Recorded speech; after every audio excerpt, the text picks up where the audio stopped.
ኦሪት ዘፍጥረት ምዕራፍ 27 ይስሐቅ ሸምግሎ ዓይኖቹ ከማየት በፈዘዙ ጊዜ ታላቁን ልጁን ኤሳውን ጠርቶ ልጄ ሆይ አለው። እርሱም እነሆ አለው። እርሱም አለው እነሆ እኔ አረጀሁ፣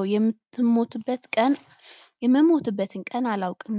አሁን ማደኛህን፣ የፍላጻህን አፎትና ቀስትህን ውሰድ፣ ወደ ምድረ በዳ ውጣ፣ አደንም አድንልኝ፣ ሳልሞትም ነፍሴን እንድትባርክ የጣፈጠ መብል እኔ እንደምወደው አዘጋጅተህ እበላ ዘንድ አምጣልኝ። ርብቃም ይስሐቅ ለልጁ ለዔሳው ሲነግረው ትሰማ ነበር። ኤሳውም አደን አድኖ ሊያመጣ ወደ ምድረ በዳ ሄደ። ርብቃም ልጇን ያዕቆብን እንዲህ አለችው፣ እነሆ አባትህ ለወንድምህ ለዔሳው አደን አድነህ አምጣልኝ፣ ሳልሞትም በልቼ በእግዚአብሔር ፊት እንድባርክ የጣፈጠ መብል አድርግልኝ ብሎ ሲነግረው ሰማው።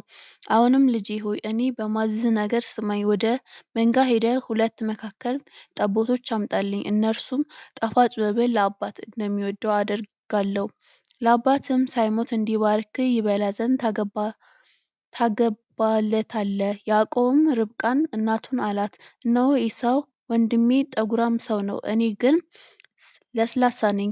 ምናልባት አባቴ ቢዳስሰኝ በፊቱ እንደሚዘብት እሆናለሁ፣ መርገምንም በላዬ አመጣለሁ፣ በረከት አይደለም።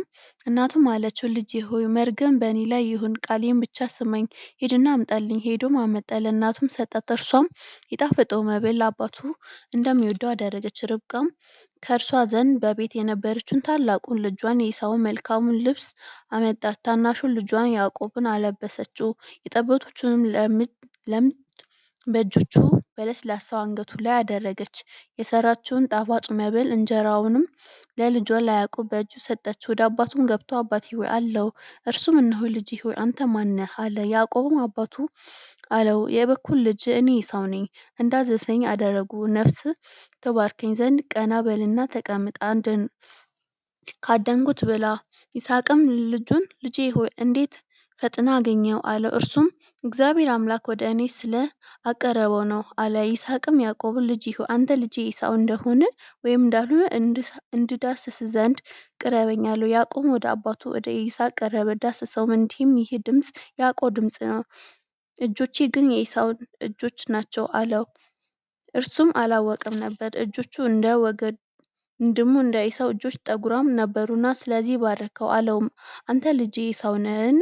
እርሱም እኔ ነኝ አለ። እርሱም ከልጄ አደን አንድ በላና ነፍስ እንድትባርክ አቅርብልኝ አለ።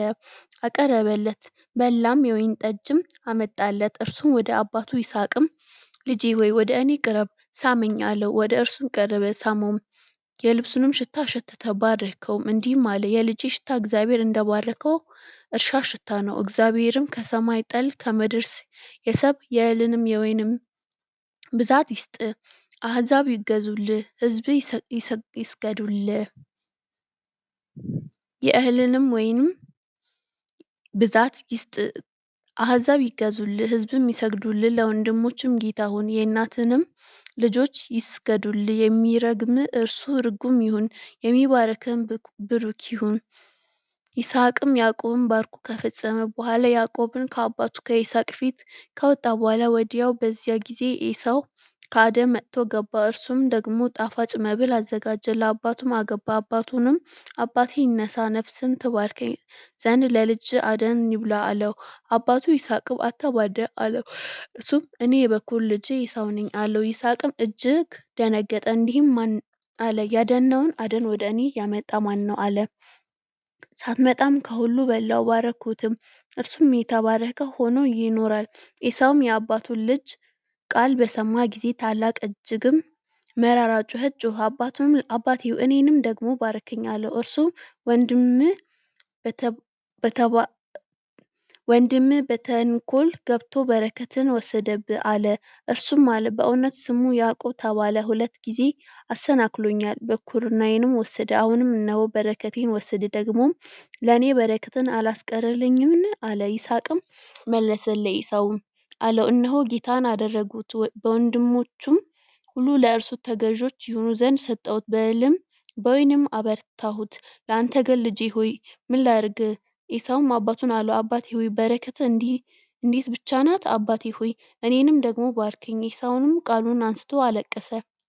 አባቱም ይስሐቅ መለሰ አለውም፣ እነሆ መኖሪያ ከምድር ሰብ ከላይ ከሚገኝ ከሰማይ ጠል ይሆናል። በሰይፍም ትኖራለህ፣ ለወንድምህም ትገዛለህ። ነገር ግን በተቃወምኸው ጊዜ ቀንበሩን ከአንገትህ ትጥላለህ።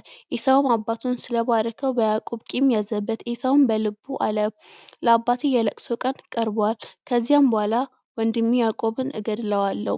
ለርብቃም ይህን የታላቁን ልጇን ለዔሳው ቃል ደረሰላት። ታናሹን ልጇን ያዕቆብን አስጠርታ አስመጣች፣ አለችውም፣ እነሆ ወንድምህ ዔሳው ሊገድልህ ይፈቅዳል። አሁንም ልጄ ሆይ ቃሌን ስማ፣ ተነስ፣ ወደ ክራን ምድር ወደ ወንድሜ ወደ ላባ ሂድ፣ በእርሱም ዘንድ ጥቂት ቀን ተቀመጥ፣ የወንድምህ ቁጣ እስኪበርድ ድረስ፣ የወንድምህ ቁጣ ከአንተ እስኪመለስ ድረስ፣ ያደረገብትን እስኪረሳው ድረስ፣ ከዚያም ልኬ አስመጣሃለሁ። በአንድ ቀን ሁለታችንን ለምን አጣለሁ? ርብቃም ይስሐቅን አለችው፣ ከኬጢ ሴቶች ልጆች የተነሣ ሕይወቴን ጠላሁት። ያዕቆብም ከዚህ አገር ሴቶች ልጆች ሚስትን የሚያገባ ከሆነ በሕይወት መኖር ለምኔ ነው አለ።